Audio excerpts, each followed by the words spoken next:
Friends good morning. നമ്മുടെ Kerala T V സീരിയലിലേക്ക് എല്ലാവർക്കും സ്വാഗതം. അങ്ങനെ നിധി വാഷ്റൂമിലേക്ക് പോകാൻ നോക്കിയപ്പോഴത്തേക്ക് അതിനകത്ത് ലൈറ്റും ഇല്ല, ഒന്നുമില്ല. അപ്പോൾ സുധീഷ് നീട്ടി ചോദിച്ചു, ഇത് എന്ത് ഇതിനകത്ത് ലൈറ്റും ഒന്നും ഇല്ലാത്തതെന്ന്. അയ്യോ അത് എന്നും പറഞ്ഞുകൊണ്ട് ഇങ്ങനെ നിൽക്കുമോ നമ്മുടെ സുഭാഷ്. അപ്പം അനീഷിനോട് ചോദിച്ചു, നീ എന്താണ് അതിനകത്ത് ലൈറ്റ് ഇട്ടില്ലെന്ന്. ഞാൻ മറന്നുപോയാൻ സുഭാഷ് ഏട്ടാന്ന് പറഞ്ഞ് അനീഷ് ഇങ്ങനെ നിൽക്കുക. അപ്പോഴേക്ക് നികേഷ് അവിടെ നിന്ന് ഒരു എമർജൻസി കൊണ്ടുവന്ന് കൊടുത്തു. പെട്ടെന്ന് അകത്തേക്ക് കയറിപ്പോയി. അപ്പോൾ നിധി അകത്ത് കയറി പോയപ്പോഴേക്കും സുധീഷ് വന്നിട്ട് അവൾ എന്നെ പറ്റി എന്ത് വിചാരിച്ച് കാണും എന്നിങ്ങനെ ചേട്ടനോടും അനിയന്മാരോടും ചോദിക്കുമ്പോൾ, അതെ ഇങ്ങനെ ഒരു പെണ്ണിനെ കല്യാണം കഴിക്കാൻ പോവുക, കല്യാണം കഴിച്ച് ഭാര്യയും കൂട്ടി ഇങ്ങോട്ട് വരുമെന്ന് ഒരു വാക്ക് ഞങ്ങൾ നേരത്തെ വിളിച്ച് പറഞ്ഞായിരുന്നോ എന്ന് ചോദിച്ചു അനീഷ്. ഇല്ലല്ലോ. കല്യാണം കഴിക്കുന്ന കാര്യം അറിയിച്ചില്ലെങ്കിലും വേണ്ടില്ലായിരുന്നു, പോട്ടെ അത് പ്രതീക്ഷിക്കുന്നുമില്ല. അറ്റ്ലീസ്റ്റ് ഇങ്ങോട്ട് പുറപ്പെടുന്നതിന് മുന്നേ ഒന്ന് വിളിച്ച് അറിയിച്ചെങ്കിലും പറഞ്ഞായിരുന്നു എന്ന് ചോദിച്ചു. അത് പിന്നെ അത് അങ്ങനെ ഒരു സിറ്റുവേഷനിലല്ലേ അത് നടന്നതെന്ന് സുധീഷ് ചോദിക്കുക. ആയിക്കോട്ടെ, നടന്നു കഴിഞ്ഞിട്ട് ഇങ്ങോട്ടൊന്ന് വിളിക്കായിരുന്നില്ലേ? ഇതിപ്പോൾ സുഭാഷ് ഏട്ടനെ അങ്ങോട്ട് വിളിച്ചപ്പോഴാണ് ഞങ്ങൾ തന്നെ അറിയണതെന്നൊക്കെ പറഞ്ഞ് അനീഷ് കുറ്റം പറയുക. അപ്പോൾ ആ ഫോൺ നികേഷ് എടുത്തില്ലായിരുന്നെങ്കിൽ ഈ വീട് ഇതിനേക്കാളും മോശമായിരുന്നേനെന്നും അനീഷ് പറഞ്ഞു. നീ വെറുതെ ചുമ്മാ കുഴപ്പിക്കാൻ നിൽക്കല്ലേ എന്നും പറഞ്ഞുകൊണ്ട് സുധീഷ് നിൽക്കുമ്പോൾ നിൽക്ക നീ ഇതും പറഞ്ഞ് രണ്ടുപേരോട് വഴക്കുണ്ടാക്കാൻ നിൽക്കണ്ടെന്ന് പറഞ്ഞു സുഭാഷ്. വീടെല്ലാം ഞാൻ തന്നെ ക്ലീൻ ചെയ്തത്, നീ വിളിച്ച് പറഞ്ഞെന്ന് പറയുമ്പോൾ അന്ന് എനിക്കൊരു സ്പ്രേ കൊണ്ട് തന്നില്ലേ, അതായത് ബാത്റൂം മൊത്തം അടിച്ച് പക്കയാക്കി വെച്ചിട്ടുണ്ട് ഞാനെന്നും പറഞ്ഞു നികേഷ് പറയാം. ഈശ്വര ഭാഗ്യം എന്ന് പറഞ്ഞ സുധീഷ്. കഴിക്കാൻ എന്തെങ്കിലും ഉണ്ടോ എന്ന് ചോദിച്ചു. അതൊക്കെ റെഡിയാന്ന് പറഞ്ഞു സുഭാഷ്. ഭാഗ്യം കൊള്ളാവുന്ന തന്നെയാണല്ലോ അല്ലേ? സുധീഷ് ഏട്ടാ ഓവറാക്കരുത് കേട്ടോ എന്ന് അനീഷ് അന്നേരം പറഞ്ഞു. നിങ്ങളുടെ ഇഷ്ടത്തിന് നിങ്ങളൊരു കല്യാണം കഴിച്ചു, ആരാണ് എന്താണെന്നൊന്നും ഞങ്ങൾക്കറിയില്ല എന്ന് അനീഷ് പറയുക. നിങ്ങൾ വരുന്നതിന് മുന്നേ ഞങ്ങൾ ചെയ്യാവുന്നതിൻ്റെ പരമാവധി ചെയ്തിട്ടുമുണ്ട്, ഇതിൽ കൂടുതലൊന്നും ചെയ്യാൻ പറ്റത്തില്ല എന്നും അനീഷ് പറയാം.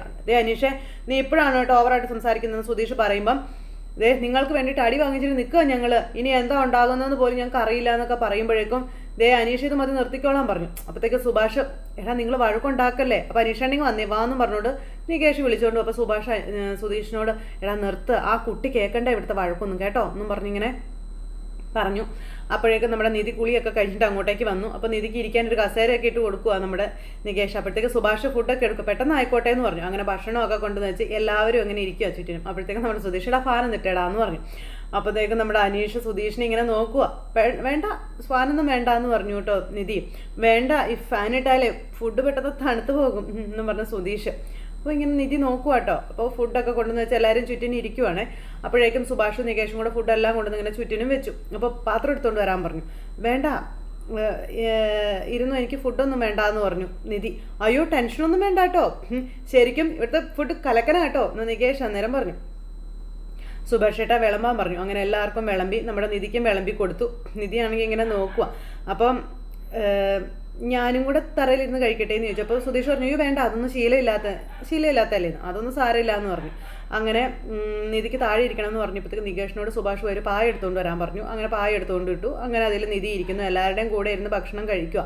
അപ്പം നിധി ഇങ്ങനെ ഇരുന്ന് കഴിക്കും. അയ്യോ വെള്ളം എടുത്തില്ലെന്ന് പറഞ്ഞു സുഭാഷ് വെള്ളം എടുക്കാൻ ഓടി. അപ്പം നിധി ഇങ്ങനെ ഇരുന്ന് കഴിക്കുക കേട്ടോ. അപ്പം അങ്ങനെ കഴിച്ചു. സുഭാഷ് വന്ന് ഇവർ കഴിക്കുന്നത് നോക്കി അങ്ങനെ ഇരിക്കുക. അച്ഛൻ പുറത്ത് വീഡിയോ ഒക്കെ വലിച്ച് അങ്ങനെ ഇരിക്കുവാണ്. അങ്ങനെ അച്ഛൻ വീഡിയോ ഒക്കെ വലിക്കുന്നത് നോക്കി നമ്മുടെ നിധി അങ്ങനെ നോക്കി.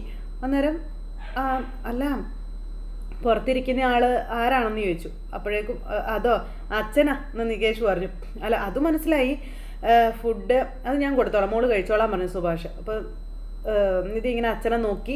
എന്നിട്ട് ഇവരെല്ലാവരും കഴിക്കുക. എങ്ങനെയുണ്ട് എൻ്റെ ചേട്ടൻ്റെ കുക്കിംഗ് എന്ന് നികേഷ് ചോദിച്ചു. അപ്പം നല്ലതാണെന്ന് പറഞ്ഞു കേട്ടോ നിധി. അങ്ങനെ ഇവരെല്ലാവരും കൂടെ ഫുഡൊക്കെ കഴിച്ചു. അച്ഛനിങ്ങനെ നോക്കുന്നു. അപ്പോഴത്തേക്കും വലിച്ച വീടി കളയുന്നു, വീണ്ടും വലിക്കുന്നു. കുറച്ച് കഴിഞ്ഞപ്പോൾ സുധീഷ് പുറത്ത് പോയിട്ട് കയറി വന്നു. അപ്പോൾ നികേഷ് അവിടെ നിന്ന് ഒച്ചത്തിൽ വിളിച്ചു ചോദിച്ചു, അനീഷേട്ടാ മുറി സെറ്റല്ലേ എന്ന്. അപ്പോൾ മുറി സെറ്റോ ഒന്ന് സുധീഷ്. അപ്പോൾ സർപ്രൈസ് എന്താണെന്ന് ചോദിച്ചു. അപ്പോഴത്തേക്ക് അനീഷ് ഇറങ്ങി വന്നിട്ട് പറഞ്ഞു, അതൊക്കെ സെറ്റാണ്. അപ്പോൾ സുഭാഷ് വന്നിട്ട് പറഞ്ഞു, അതൊരു സർപ്രൈസായിട്ട് വെച്ചാൽ പോരായിരുന്നു എന്ന് ചോദിച്ചപ്പോൾ എന്ത് സർപ്രൈസാണെന്ന് സുധീഷ് ചോദിക്കും. ഇവൻ എന്ത് സർപ്രൈസ് കൊടുത്തിട്ടും കാര്യമൊന്നുമില്ല, നമ്മൾ ചെയ്ത തെറ്റാണെന്നേ പറയുള്ളൂ എന്ന് അനീഷ് പറയുന്നു. അന്നേരം സുധീഷ് ചോദിച്ചു, ചേട്ടാ ഇവൻ കുറേ നേരമല്ല തുടങ്ങിയിട്ട് എന്നെ ചൊറിയാൻ, എന്നാടാ കാര്യം, എന്നാ പറ, ഞാൻ കൊള്ളാവുന്ന വീട്ടിൽ നിന്ന് ഒരു പെൺകുട്ടി കല്യാണം കഴിച്ചുകൊണ്ടൊന്നും നമുക്ക് പിടിച്ചില്ലെന്ന് ചോദിച്ചു. അപ്പോൾ അതേ ഒരുമാതിരി വർത്താനം പറഞ്ഞാണ്ടല്ലോ, ചേട്ടനാണെന്ന് നോക്കുകയല്ല കേട്ടോ, അടിക്കാൻ പല്ല് താഴെ ഇടുമെന്ന് പറഞ്ഞു അനീഷ്. എന്നാൽ അടിക്കടാന്ന് പറഞ്ഞു സുധീഷ്. ചെല്ലുമ്പോൾ പാടാന്ന് പറഞ്ഞു അനീഷ്. അപ്പം മതി നിർത്തിക്കോളാൻ പറഞ്ഞു സുഭാഷ്. എന്തോന്നാടായി കാണിക്കുന്നതെന്ന് ചോദിച്ചു. എടാ പുറത്തൊരാളുണ്ടെന്നൊരു കാര്യമെങ്കിലും ഓർക്കണ്ടേന്ന് ചോദിച്ചു. അന്നേരം അത് ഓർത്തത് കൊണ്ടാണ് ഞാനൊന്നും ചെയ്യാതിരിക്കുന്നത്, ചുമ്മാ വെറുതെ നെഗറ്റീവ് അടിക്കുന്ന ഇവനാണെന്ന് സുധീഷ് പറഞ്ഞു. പോടാന്ന് പറഞ്ഞു അനീഷ്. ഇങ്ങനെ നിൽക്കുക കേട്ടോ. അതൊക്കെ പോട്ടെ, എന്താ സർപ്രൈസ് എന്ന് ചോദിച്ചു. അപ്പം നീ വാന്നും പറഞ്ഞിട്ട് സുഭാഷ് വിളിച്ച് കൊണ്ടുപോവുക സുധീഷിനെ മുറിയിൽ ചെന്നപ്പോൾ കണ്ട കാഴ്ചയെന്ന് പറഞ്ഞാൽ പൂവൊക്കെ ഇട്ട് അലങ്കരിച്ച് ഭയങ്കര സെറ്റപ്പായിട്ട് വെച്ചേക്കാം മുറി. അപ്പോഴേക്ക് സുധീഷ് എൻ്റെ ദൈവമേ ഇതൊക്കെ എന്നതാ ഇനി നിധി കണ്ട് എന്താവും എന്നും പറഞ്ഞ് ഇങ്ങനെ നിൽക്കുമ്പോൾ അനീഷേ ആ മുഖത്തേക്ക് ഒന്ന് നോക്കിക്കാൻ നാണം വരുന്ന ചെറുക്കനെന്ന് സുഭാഷ് പറഞ്ഞു. ഇതൊക്കെ ആരുടെ ഏർപ്പാടാണെന്നാ പറഞ്ഞ് എന്ന് ചോദിക്കുമ്പം ഐഡിയ ഞങ്ങളുടെയൊക്കെ തന്നെയാ, പക്ഷെ ഇതൊക്കെ ചെയ്തത് ഇവരും ഇവൻ്റെ ഫ്രണ്ട്സും കൂടെ ചേർന്നാണെന്ന് പറഞ്ഞു. അതെ എന്തു പറ്റി ഇഷ്ടമായില്ലേ എന്ന് അനീഷ് ചോദിക്കാം. അന്നേരം സുധീഷ് നിൽക്കും കേട്ടോ, സമയം കുറച്ചേ കിട്ടിയുള്ളൂ അതുകൊണ്ടാ, അല്ലെങ്കിൽ ഇതിലും കൊഴിപ്പിച്ചേനെ എന്നൊക്കെ പറഞ്ഞപ്പോൾ ഈശ്വരാന്നും പറഞ്ഞ് നിൽക്കുക നമ്മുടെ സുഭാഷ് ചേട്ടാ. ഇതൊന്നും വേണ്ട എന്നൊക്കെ പറയുമ്പോൾ എടാ ഇതൊന്നും എനിക്ക് ഇഷ്ടമായില്ലേ എന്ന് ചോദിച്ചു. ഞാനല്ലേ ചെയ്തതാ അതുകൊണ്ട് ഇഷ്ടമായി കാണില്ലാന്ന് അനീഷ് പറഞ്ഞപ്പം എടാ അതല്ലടാ, എടാ ഇത് കാണാൻ നന്നായിട്ടുണ്ടല്ലോ എന്ന് സുഭാഷ്. നന്നായിട്ടുണ്ട്, പക്ഷെ ഇതൊന്നും ഈ സമയത്ത് വേണ്ട ഏട്ടാന്ന് പറഞ്ഞു. അതെന്താടാ? അയ്യോ എൻ്റെ ദൈവമേ, എടാ ഹരീഷെ സത്യമായിട്ട് നീ ചെയ്തതുകൊണ്ടല്ലടാ, എടാ നീ ഇങ്ങനെ ചെയ്തതിൽ എനിക്ക് ഒരുപാട് സന്തോഷമുള്ളൂ, പക്ഷേ എടാ ഞാനും ആ കുട്ടിയും ഇങ്ങനൊരു സിറ്റുവേഷൻ ഫേസ് ചെയ്യാനുള്ള ഒരു മാനസികാവസ്ഥയിലല്ല എന്ന് സുധീഷ് പറയണു. മനസ്സിലായില്ലേ എന്ന് ചോദിച്ചു. അപ്പോൾ സുഭാഷൊക്കെ ഇങ്ങനെ നോക്കി നിൽക്കുക. സുഭാഷ് ഏട്ടാ ഈ കല്യാണം അവളുടെ വീട്ടിൽ ആർക്കും പിടിച്ചിട്ടില്ല, ഞങ്ങൾ ഇറങ്ങി പോന്നു എന്ന് പറഞ്ഞപ്പോഴേ അവളുടെ വീട്ടുകാരും ഗുണ്ടകളെ കൂട്ടി ഞങ്ങളെ കൊല്ലാൻ വരെ നോക്കിയതാ, രക്ഷയില്ലാണ്ട് വന്നപ്പോൾ ഞങ്ങൾ പോലീസ് സ്റ്റേഷനിലേക്ക് ഓടിക്കയറിയത്. അവിടെ അവളുടെ അച്ഛൻ എന്തൊക്കെ കുഴപ്പങ്ങൾ ഉണ്ടാക്കിയെന്ന് അറിയാവുന്നൊക്കെ സുധീഷ് ഇവരോട് ചോദിക്കും കേട്ടോ. ചേട്ടാ സത്യം പറഞ്ഞില്ല, അവിടെ അങ്ങനെ ഒരു സിറ്റുവേഷനിൽ കടന്നു പോയതുകൊണ്ട് എനിക്ക് നിങ്ങളെ പോലും ഒന്ന് വിളിച്ചു പറയാൻ പറ്റാണ്ട് പോയതെന്നൊക്കെ പറഞ്ഞ് സുധീഷ് നിന്നങ്ങ് കരയുന്നു. നീ എൻ്റെ മകളെ അല്ല, ഇങ്ങനെയൊന്നും എനിക്കൊരു അച്ഛനേ ഇല്ലാന്ന് ശപിച്ചിട്ട് അയാൾ ഇറങ്ങിപ്പോയതെന്നും രാത്രി അവളുടെ ചേട്ടൻ വന്ന് കാണിച്ചിട്ട് പോയത് സുഭാഷ് ചേട്ടൻ കണ്ടതല്ലേ എന്നൊക്കെ ചോദിച്ചു. അല്ലേ അതൊക്കെ കൊണ്ട് അവൾ ആകെ തകർന്നിരിക്കുകയാടാ. ഈ ഒരു അവസ്ഥയിൽ അവൾ ഇതൊക്കെ കണ്ടാലേ അയ്യോ അവൾ എന്നെ പറ്റി എന്ത് വിചാരിക്കും എന്നൊക്കെ സുധീഷ് ചോദിക്കും കേട്ടോ. അന്നേരം ഇവരിങ്ങനെ നോക്കുക. ചേട്ടാ അവളുടെ മാനസികാവസ്ഥയെ ഞാൻ ചിന്തിച്ചില്ലെന്ന് നമ്മൾ വിചാരിക്കത്തില്ലേ ഇല്ലേ എന്നൊക്കെ ചോദിച്ച് ഇപ്പോഴത്തെ അവസ്ഥയിൽ ഇങ്ങനെ ആഘോഷം കാണിക്കുന്നത് വളരെ തെറ്റാണ് സുഭാഷ് ചേട്ടാ എന്ന് പറഞ്ഞു. ഞങ്ങൾക്കിതൊന്നും അറിയില്ലായിരുന്നില്ല, അതുകൊണ്ടാന്ന് അനീഷ് പറഞ്ഞു. എടാ കൂട്ടാ ഇതൊന്നും നിന്റെ തെറ്റല്ല, സിറ്റുവേഷൻ അങ്ങനെ ആയത് പോയതുകൊണ്ടല്ലേടാ എന്ന് പറഞ്ഞ് സുധീഷ് മാക്സിമം ഇങ്ങനെ കാര്യങ്ങൾ പറഞ്ഞ് അവതരിപ്പിക്കുന്നുണ്ട്. ചേട്ടാ നിങ്ങൾ ചെയ്തതിനൊക്കെ എനിക്ക് താങ്ക്സ് ഉണ്ട്, പക്ഷേ ഞാനിതൊക്കെ എടുത്ത് മാറ്റാൻ പോവാ, എന്നോട് ദേഷ്യമൊന്നും തോന്നരുത് എന്ന് പറഞ്ഞപ്പോൾ എടാ ഇത് നല്ല ഭംഗിയുണ്ടല്ലോടാ മാറ്റണമെന്ന് ചോദിച്ചു സുഭാഷ്. അപ്പോൾ സുധീഷ് ചേട്ടൻ പറഞ്ഞതിലും കാര്യമുണ്ട് സുഭാഷ് ചേട്ടാ, നമുക്കിത് മാറ്റാമെന്ന് പറഞ്ഞു. അങ്ങനെ അവർ വെച്ചതുപോലെ തന്നെ എല്ലായിടത്തും മാറ്റി. ഈ സമയത്ത് നമ്മുടെ അച്ഛൻ അവിടെ നിന്ന് പാട്ടും പാടിക്കൊണ്ടിരിക്കുക. ഈ സമയത്ത് എല്ലാം മാറ്റി എല്ലാം പഴയതുപോലെ തന്നെ ആക്കി സുഭാഷ്. ഈ സമയത്ത് അച്ഛൻ ഐസിയുലാണ്, നമ്മുടെ നിധിയുടെ അച്ഛൻ. ഇതൊന്നും നിധി അറിയുന്നില്ല. നിധി എന്നിട്ട് ഇങ്ങനെ എല്ലാം ഇങ്ങനെ മൊത്തത്തിലൊക്കെ നോക്കി എന്നിട്ട് മുറിയിലേക്ക് ചെന്നു. മുറിയിലേക്ക് ചെന്നപ്പോൾ ഇവിടെ എല്ലാം ഒരു വല്ലായ്മ പോലെയൊക്കെ നിധിക്ക് തോന്നും കേട്ടോ. നിധിക്ക് ഭയങ്കര ഒരു ബുദ്ധിമുട്ട്. അപ്പോൾ എന്തോ മണം പിടിക്കുന്നുണ്ടല്ലോ എന്ന് സുധീഷ് ഇങ്ങനെ ചിന്തിക്കുക. എന്താന്ന് ചോദിച്ചു. അല്ല എന്തോ ഒരു പൂവിൻ്റെ മണം വരുന്നുണ്ടല്ലോ എന്ന് പറഞ്ഞു. അപ്പോൾ പൂവിൻ്റെ മണോ എനിക്ക് തോന്നുന്നില്ലല്ലോ എന്ന് പറഞ്ഞു. അത് നിധിക്ക് തോന്നുന്നതാണെന്ന് പറഞ്ഞു. അപ്പോഴത്തേക്ക് സുധീഷിന് പേടി, ദുഷ്ടന്മാർ അതെടുത്ത് മറ്റത് ഇവിടെ വെച്ചേക്കുവാണോ എന്നും പറഞ്ഞുകൊണ്ട് ഇങ്ങനെ നോക്കിയപ്പോൾ കഥകിൻ്റെ മറവിൽ അത് ഇരിക്കുമായിരുന്നു. അതെ ഈ മുറിക്ക് ഒരു പഴയ സ്മെല്ലുണ്ടേ, അപ്പോൾ അത് പോകാൻ വേണ്ടിയിട്ട് വെച്ചതായിരിക്കും എന്ന് പറഞ്ഞു. അപ്പോൾ വേണമെങ്കിൽ എടുത്ത് മാറ്റാം കേട്ടോ എന്നും പറഞ്ഞെടുത്ത് മാറ്റുമ്പം അതവിടെ ഇരുന്നോട്ടെ എന്ന് പറഞ്ഞു നിധി. അപ്പോൾ മുല്ലപ്പൂവായിരുന്നു. താങ്ക്സ് പറഞ്ഞപ്പോൾ എന്തിനാന്ന് ചോദിച്ചു. ചുമ്മാ വെറുതെ അല്ല പിന്നെ കുടിക്കാനുള്ള വെള്ളം അവിടെ എടുത്ത് വെച്ചിട്ടുണ്ടേ, പിന്നെ വേറെ എന്തെങ്കിലും അപ്പോൾ ഒന്നും വേണ്ട, നിങ്ങൾ പോയി കിടന്നോളാൻ പറഞ്ഞു. അയ്യോ അത് കുഴപ്പമൊന്നുമില്ല, അപ്പോൾ ഇന്നലെ രാത്രി മുഴുവനും ഉറങ്ങിയില്ലല്ലോ, പോയിക്കോളാൻ പറഞ്ഞു. പോയി ഉറങ്ങിക്കോളാൻ പറഞ്ഞു നിധി. അന്നേരം അത് കുഴപ്പമൊന്നുമില്ല, ഞാൻ ഉറങ്ങിക്കോളാം, ഇവിടെ കിടന്നോളാൻ പറഞ്ഞു. അങ്ങനെ അതെ രാവിലെ തന്നെ ഹോസ്റ്റലിലേക്ക് മാറാൻ പറ്റുമായിരിക്കും അല്ലേ എന്ന് ചോദിച്ചു. അതൊക്കെ മാറാം എന്തായാലും മാറാമെന്ന് സുധീഷ് പറയാം. എനിക്ക് വേണ്ടി ഒരുപാട് കഷ്ടപ്പെട്ടു എന്നറിയാം, പക്ഷേ ഇതുകൂടി ചെയ്ത് കിട്ടിയാൽ അയ്യോ അതൊക്കെ ഞാൻ ചെയ്യാണ്ടിരിക്കുമോ? ഉറപ്പായിട്ടും ചെയ്യും. നാളെ രാവിലെ തന്നെ എഴുന്നേറ്റ് ആദ്യത്തെ പണി അതാ. ഇപ്പം ശരിയെന്ന് പറഞ്ഞു.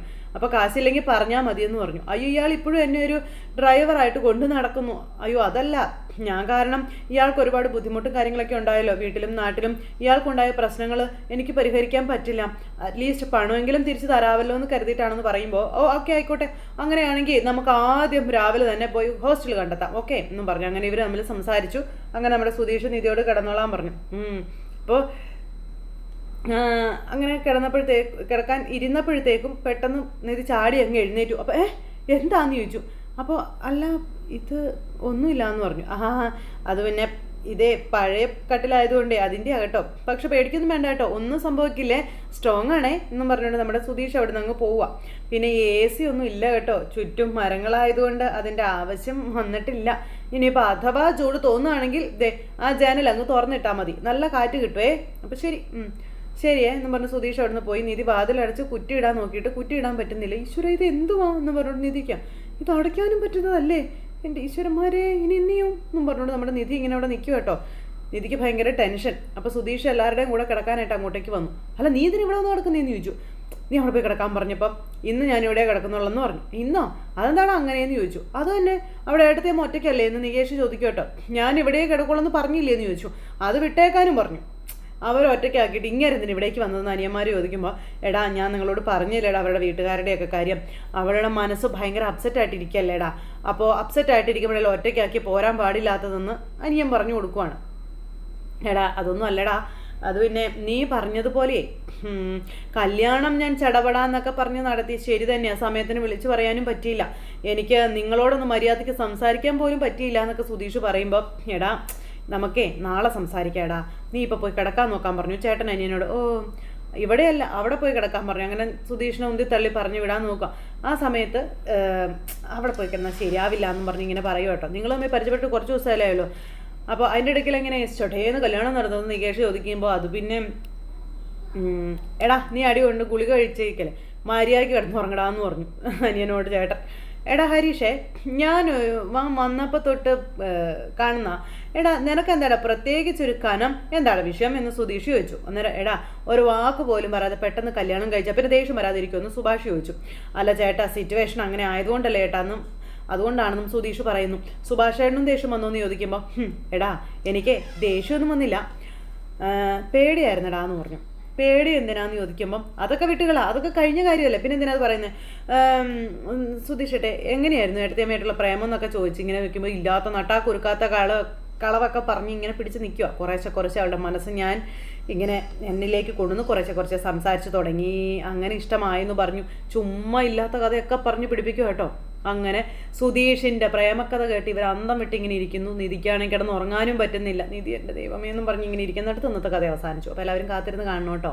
എല്ലാവർക്കും നല്ലൊരു ദിവസം ആശംസിക്കുകയാണെങ്കിൽ എല്ലാവരും തരുന്ന സപ്പോർട്ടിനും സ്നേഹത്തിനും ഒരുപാട് നന്ദി ഹൃദയത്തിൻ്റെ ഭാഷയിൽ അറിയിക്കുന്നു. അടുത്ത സൂപ്പർ ഹിറ്റ് കഥയുമായി കാണുന്നത് വരെ എല്ലാവർക്കും ടാറ്റാ.